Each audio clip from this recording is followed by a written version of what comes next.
The broadcast is now starting. All attendees are in listen-only mode.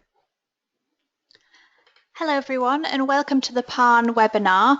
My name is Laura Tinner and I'm a senior researcher at PARN, and today I'm going to talk through some of the key findings from our social media project that we presented last week at our social media conference. Just a technical thing to mention to start with. On your right hand side you should have a panel which there should be a little red button with an arrow on it. This will allow you to hide or show the wider panel. And on there, there's a tab that says questions. If you have any questions throughout the presentation, pop them in there and then I will address all questions at the end. Okay, so let's get started.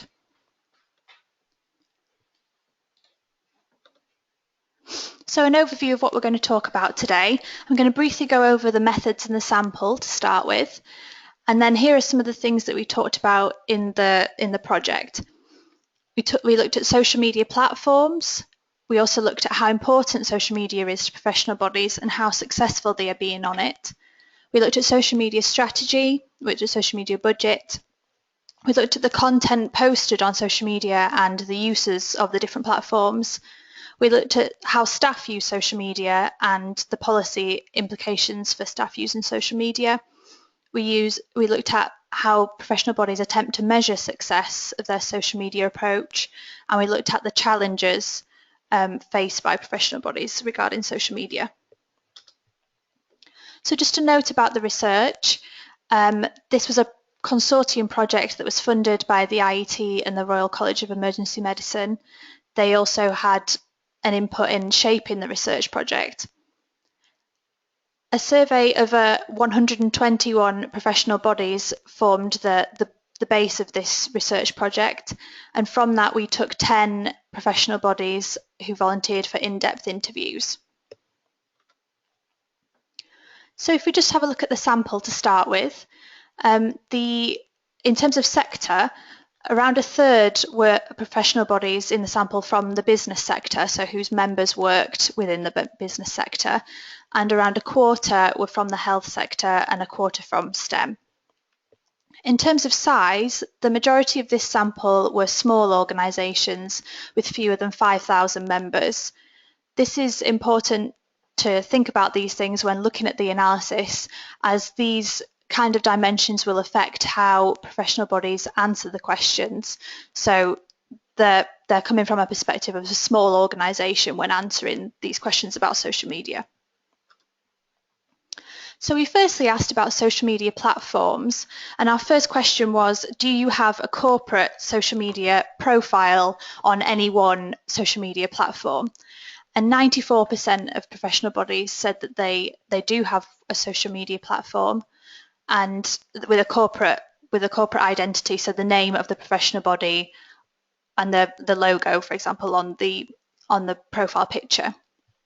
And the top three platforms used by far by professional bodies was Twitter, with 88% of the sample using this, LinkedIn with 83% using this, and Facebook with 74% using this. Then we see that the least popular platforms include Instagram, Pinterest, and SlideShare. And this might be quite surprising, as outside of the professional body sector, Instagram and Pinterest are some of the fastest growing social media platforms around. However, as we heard from Georgina Good from the Government Digital Services at our conference, and she was mentioning the importance of using social media as aligned with your remit of what your organisation is trying to achieve.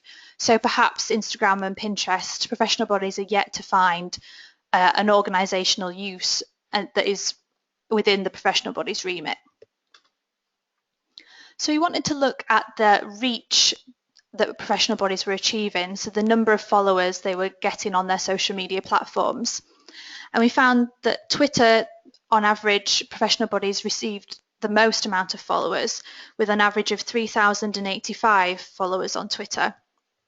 This was, in terms of the major platforms, this was followed by LinkedIn with around 2,000 followers, and Facebook with around 1,420 followers.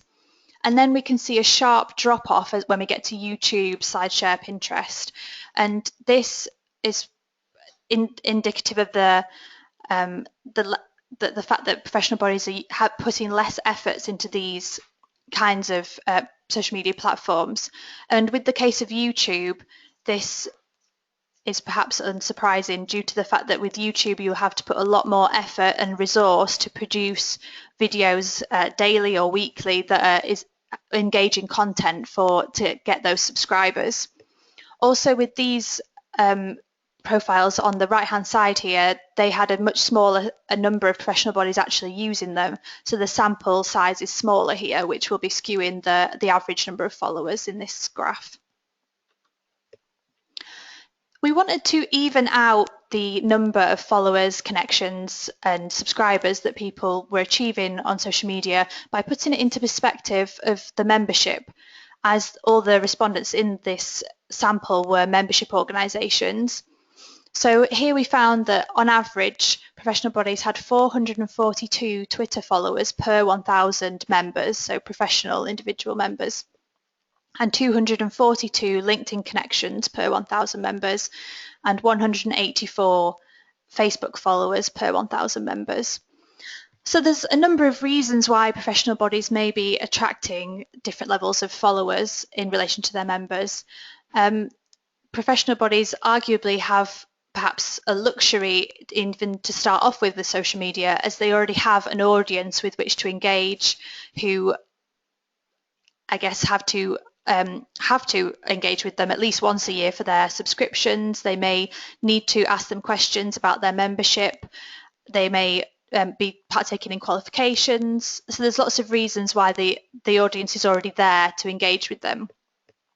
However, some professional bodies will just have a tendency to attract large numbers of audiences outside of their membership, so adding on to their audience that they already have. These might be professional bodies whose members work in the public sector, and they they interact with the public a lot more. So certain sectors will have the natural propensity to attract a greater number of people.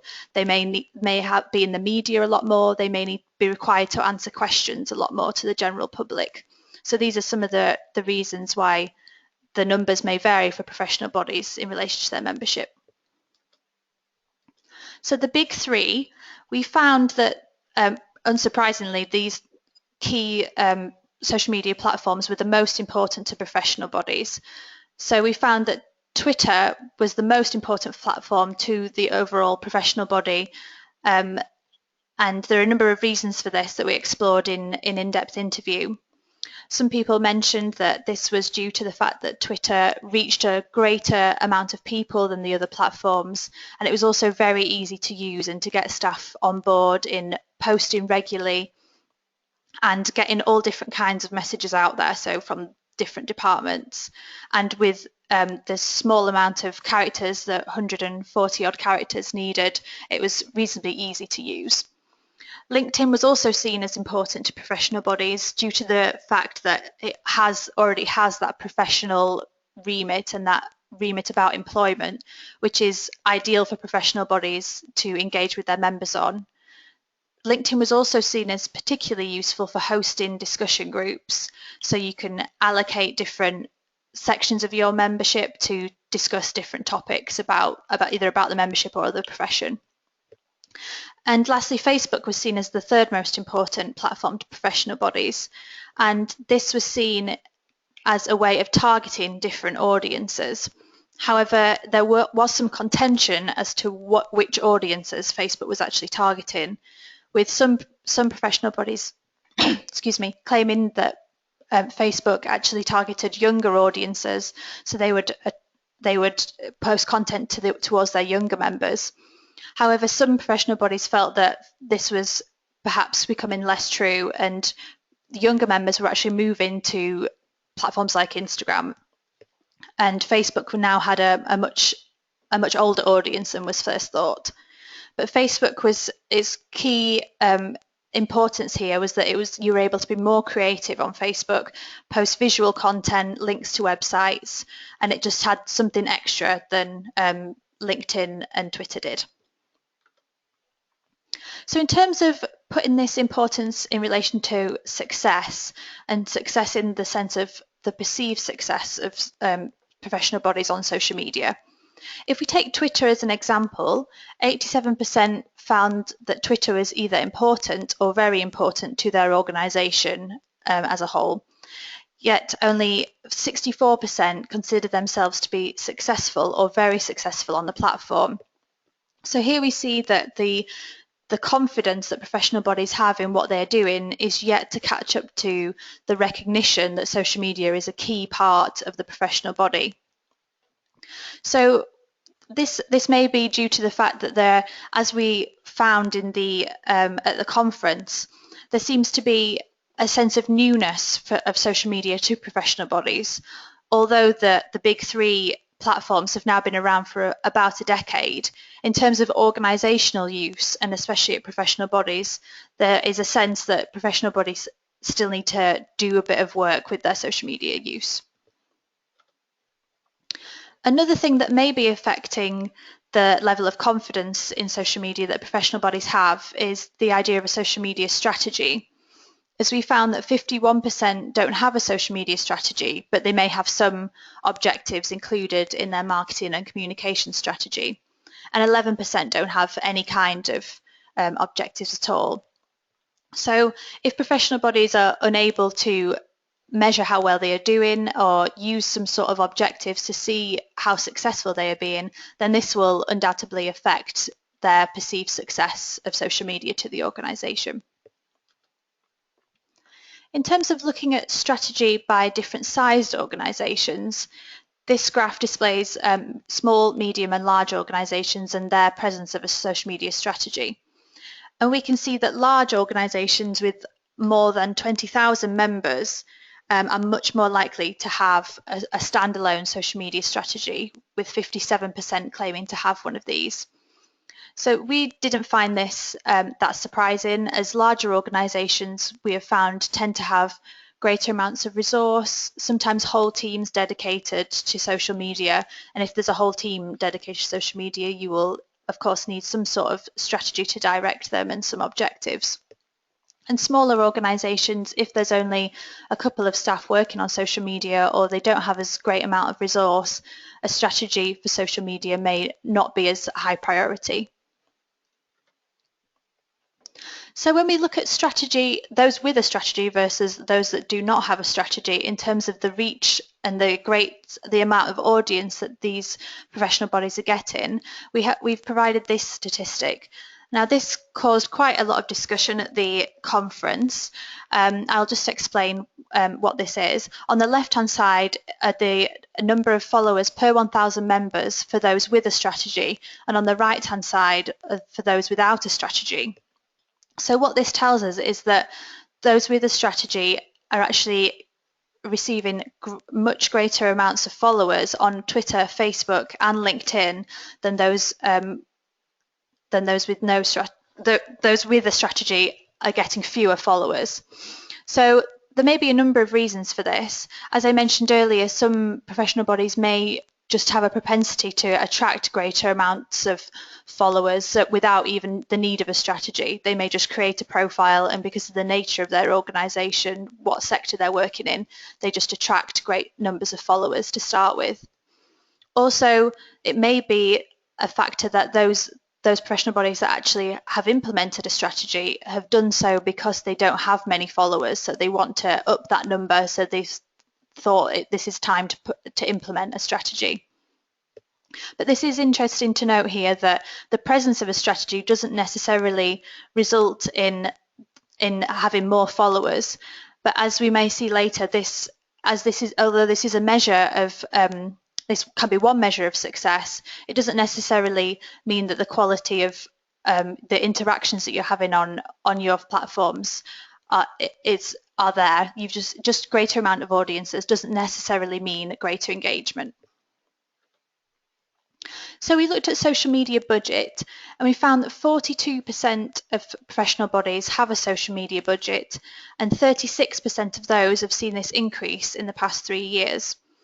So this is a nod at the increased integration of social media within the the professional body and the increased embeddedness of social media within the wider organisation, as funds being allocated to the platform, not just as an extension of communications and marketing, but it's its own distinct entity in the organisation. So again, looking at social media budget by membership size, we see that, again, large organisations with over 20,000 members are much more likely to have a budget than medium and small organisations. Again, this is an unsurprising statistic due to the fact that larger organisations, if they have greater amounts of members with which to engage, they may need to put more efforts into what they're doing. They also will undoubtedly have greater amounts of resource to actually allocate to social media, and will tend to have large digital teams already dedicated to social media, which of course would need a budget. There are a few important things to note here, in that some organisations may think that social media doesn't actually need a budget because the platforms are free to sign up to. Everyone can get involved with social media, and there are few costs other than staff time. However, when we explored this in interview, the professional bodies that did have a budget explicitly said how important they thought that was to their social media approach, not just to pay for Twitter campaigns, for Facebook ads, but as a form of best practice to make sure that professional bodies elevate social media and it has accountability and responsibility for those using it. And it can also mean that it becomes a distinct part of your business that's contributing to the wider professional body, and not something that you're just doing just for the sake of it because everyone else is doing it. We also looked at staff usage of social media at professional bodies, and we found that 23% of staff use social media on behalf of the professional body, of professional bodies in the sample. Now, we thought this was quite a high proportion. Almost a quarter of the staff on average use social media on behalf of the professional body. And there may be a number of reasons for this. Staff may be encouraged to post on behalf of the professional body in the communications team, in the marketing team. Also, some organisations tend to have several different platforms across the organisation, several different profiles, across the organisation. So they may have an events Twitter page, they may have a marketing Facebook page, they may have a qualifications Twitter page, in which case many different people in the department may be contributing to the social media output. Another measure of how embedded social media is becoming in professional bodies was this idea of new job roles. So we asked professional bodies what new job titles have arisen in the past 3 years as a result of social media. And these were some of the more popular answers that we got. So digital comms manager, social media manager, comms officer, community leader, and SEO leader. So some of these are quite specific, like social media manager and SEO leader, showing how for some organisations social media is being illuminated as a distinct part and distinct department in the organisation. However, for other organisations, it's perhaps encouraged them to expand their communications departments and introducing a digital comms manager or a comms officer. In terms of areas of improvement, 3/4 of the sample found that being able to analyse and measure the return on investment that they were getting from social media was the area in most need of improvement. And others also found that planning and developing social media campaigns and content generation, so thinking about different kinds of content to go on different platforms, was also a challenge and also an area of improvement. And we found that the idea of being able to measure our return on investment was widespread across the professional body sector. That we discussed this quite a bit at the social media conference. As we'll see later in terms of measuring social media, I guess there are certain things you can do, like measure the great amounts of audience that you're getting, the amount of retweets, the amount of content that's being reposted, the amount of comments that you're getting, but actually being able to equate that to what it means for the business is quite difficult. There was some suggestion from the interviews that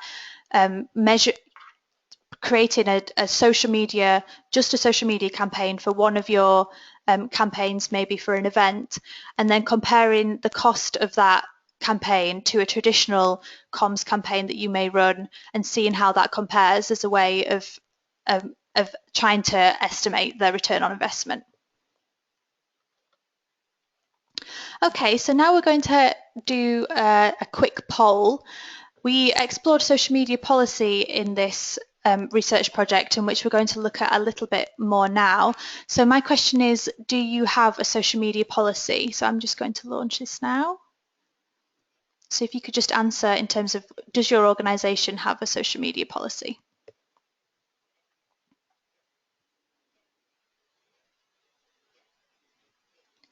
I'll just wait a few seconds, see if everyone's voted.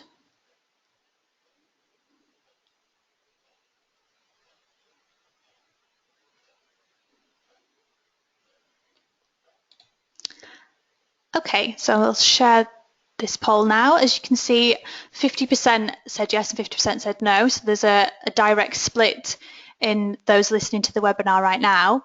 And this is, I guess, similar to what we found. We found that 44% of professional bodies in the sample have no policy at all, although we found that there were some implicit uses of understandings of how to use social media illustrated here. So expectations about how people were supposed to behave on social media. So these were more sort of implicit, not documented or formal understandings. And there was also some instruction about how to use the corporate social media accounts for new starters and staff, and some guidance for volunteers that use social media.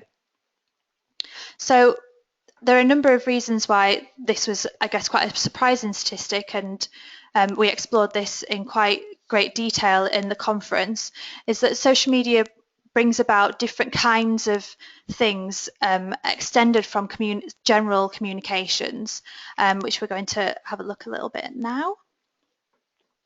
So one thing we found that was 49% of professional bodies encourage staff to post content related to the organisation, and this is in the sense that they will be posting on their own personal profiles, so not posting on the corporate profiles. And 30% of the sample publicise staff social media accounts on their website. So here we can see that the divide between the professional context and the personal context is becoming less clear, but there's a sort of blending between when you're representing the professional body and when you are communicating online in your social life. So an example of this may be when you're tweeting on the way to or from work. You may be scrolling through your Twitter feed and you may retweet things related to the organisation as encouraged by your organisation. There are a number of reasons that professional bodies said that they thought this was beneficial to the professional body, as it gives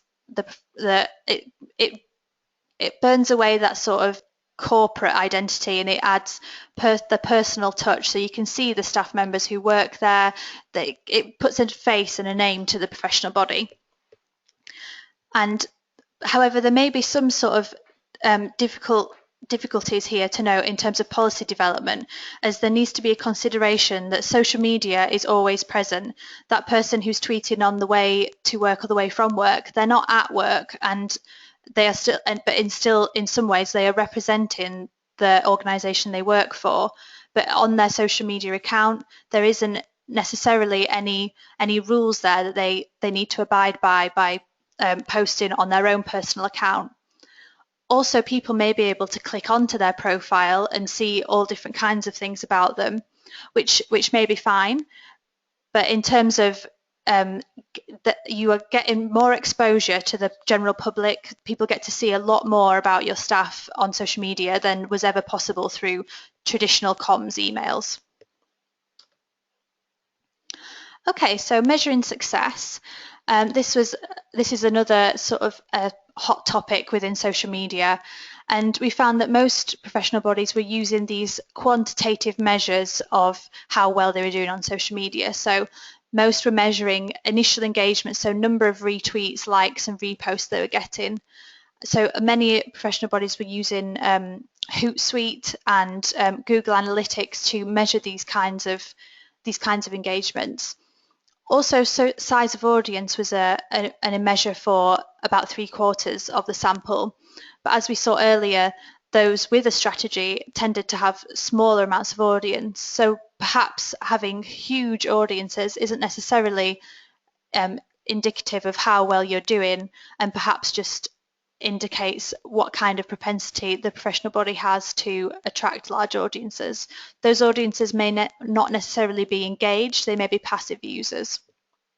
And interactive engagement was also measured by half of professional bodies, so seeing how long the conversations carried on for and what kinds of comments that were being used. But what we did find from this, that measuring success was the most difficult thing that professional bodies were trying to get a handle on. It was easy to use these quantitative measures so they could put numbers towards it and attempt to measure return on investment. However, the quality of these engagements and what it actually meant for the wider organisation was less well understood throughout the professional body sample that we measured. So some challenges that professional bodies were experiencing in terms of social media included the fact that members may sometimes have a disproportionately loud voice on social media, or perhaps people in the general public may be dominating conversations, which isn't necessarily a distinct problem in itself, but perhaps this may skew how successful the perception is that you are doing on social media, due to the fact that if you're only engaging with a core number of members or a core number of people, you're not actually getting the wide reach, and your messages aren't getting out there in the way that you want. A problem that was quite acute to professional bodies is this idea of the posting of inaccurate information. And this was illustrated as particularly difficult to professional bodies in the context of discussion groups, or even on Twitter, when people were asking questions and professional bodies saw the benefit of members answering the questions or other people answering the questions, because they didn't want the corporate channel to be constantly posting things and dominating things. They wanted conversations to flourish without them. However, if inaccurate technical information about the profession, perhaps something that that is specific to your profession or the job title, is being posted by members, then that might be quite difficult, and professional bodies may be tempted to step in and correct that kind of information. But again, this may stifle the conversation. And the third big challenge that professional bodies were noticing was more organisational. So this was the idea of being unable to cope with the growth of the social media audience. So everyone's trying to get these great audiences across all the different channels, but this can become quite complicated and require more staff resource. It also may be difficult in terms of when your social media channels span across different continents, across different countries, and people and professional bodies have seen a problem in terms of discussion groups being set up with their members in different countries who are speaking in different languages. So that might be a future consideration as social media for professional bodies becomes more widespread. And lastly, we looked at organisational behaviour and how this had been impacted by the introduction of social media in the past decade or so, or past 5 years, as a sort of embedded use in professional bodies. We explored this in the interviews, and we found that professional bodies believe that social media has helped encourage transparency.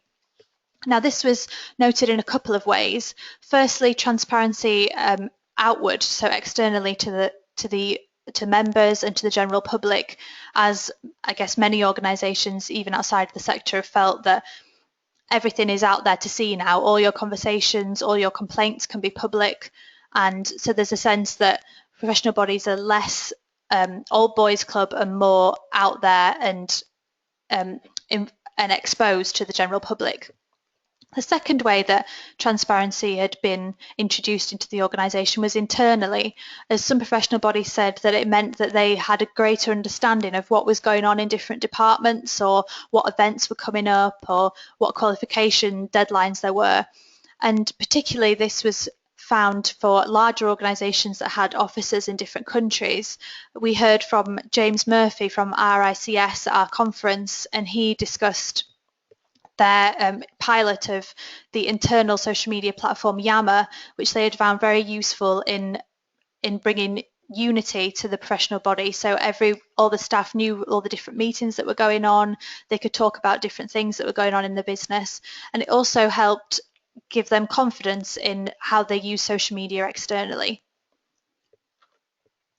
So to conclude, social media is seen as very important to most professional bodies. However, the level of confidence is yet to catch up to this, with not quite as many professional bodies seeing themselves as successful in social media.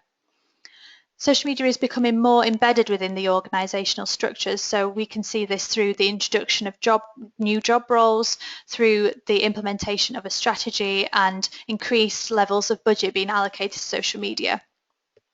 The extent and sophistication of strategic objectives varies across organisations, and also this is true for budget, and we saw that this was particularly true for different sized organisations, with larger organisations tending to have a more standalone social media strategy. And we found that measuring success and measuring the return on investment of social media is not well established, and although there is widespread uptake in measuring things like size of audience and size of retweets, the measure of quality and what that means to a professional body is still not that well understood. And we also found that almost half of professional bodies do not have a social media policy. And as we just saw, this may be a consideration for professional bodies now, due to the fact that social media has that extended implication of relating to the personal as well as the professional in a way that traditional comms hadn't done previously. Okay, so that's everything in the presentation. If you want to hear more findings and more in-depth analysis of the research, this is the social media book. All PARN members will be receiving this in the next few weeks, and non-members can purchase this from the PARN website. Also, as I mentioned, the social media conference a few times, there's a few presentations that can draw on in more detail some of the things I talked about. That is also available in the members area to PARN members if you wanted to have a look at the presentations. Okay, so I have a question here. Will you share the recording of this presentation to participants? Yeah, that will be shared to the participants, so you can relive it again and again if you wish. Okay, and then I don't think there's any more questions, so thank you everyone for listening, and I hope you found that very interesting. Thank you.